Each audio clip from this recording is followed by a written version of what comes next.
आज की कहानी जीवन का कटु सत्य है, क्योंकि जो होना है वो होना ही है। भगवान विष्णु गरुड़ पर बैठकर कैलाश पर्वत पर गए। द्वार पर गरुड़ को छोड़कर खुद शिवजी से मिलने अंदर चले गए। तब कैलाश की अपूर्व प्राकृतिक शोभा को देखकर गरुड़ मंत्र मुग्ध थे कि तभी उनकी नजर एक खूबसूरत छोटी सी चिड़िया पर पड़ी। चिड़िया कुछ इतनी सुंदर थी कि गरुड़ के सारे विचार उसकी तरफ आकर्षित होने लगे। उसी समय कैलाश पर यमदेव पधारे और अंदर जाने से पहले उन्होंने उस छोटे से पक्षी को आश्चर्य की दृष्टि से देखा। गरुड़ समझ गए उस चिड़िया का अंत निकट है और यमदेव कैलाश से निकलते ही उसे अपने साथ यमलोक ले जाएंगे। गरुड़ को दया आ गई। इतनी छोटी और सुंदर सी चिड़िया को मरता हुआ नहीं देख सकते थे वो।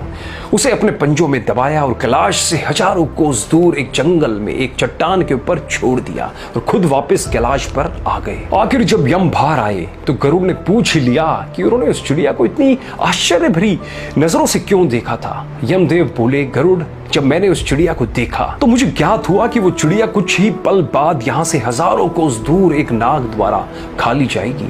मैं सोच रहा था कि वो इतनी जल्दी इतनी दूर कैसे जाएगी, पर अब जब वो यहाँ नहीं है तो निश्चित ही वो मर चुकी है।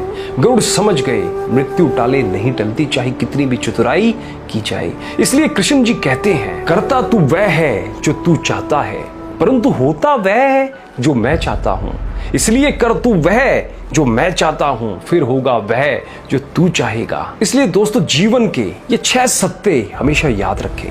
पहला, कोई फर्क नहीं पड़ता कि आप कितने खूबसूरत हैं, क्योंकि लंगूर और गोरिल्ला भी अपनी और लोगों का ध्यान आकर्षित कर ही लेते हैं। दूसरा, कोई फर्क नहीं पड़ता आपका शरीर कितना विशाल और मजबूत है, क्योंकि शमशान तक आप अपने आप को नहीं ले जा सकते। तीसरा, आप कितने भी लंबे क्यों ना हो, मगर आने वाले कल को आप देख नहीं सकते। चौथा, कोई फर्क नहीं पड़ता आपकी त्वचा कितनी गोरी और चमकदार है, क्योंकि अंधेरे में रोशनी की जरूरत पड़ती ही है। पांचवा, कोई फर्क नहीं पड़ता कि आप नहीं हंसेंगे तो सभ्य कहलाएंगे, क्योंकि आप पर हंसने के लिए दुनिया खड़ी है। छठा, कोई फर्क नहीं पड़ता कि आप कितने अमीर हैं और दर्जनों गाड़ियां आपके पास है, क्योंकि घर के बाथरूम तक आपको चल के ही जाना पड़ेगा। इसलिए संभल कर चलिए, जिंदगी का सफर छोटा है, हंसते हंसते काटिए, आनंद आएगा। और अंत में ये बात हमेशा याद रखिएगा कि क्या जो होना है वो होके ही रहेगा। इस कहानी ने आपके दिल को छुआ हो तो इस कहानी को ज्यादा से ज्यादा औरों के साथ भी शेयर जरूर कीजिएगा, जिनसे उन्हें भी पता चल सके कि जो होना है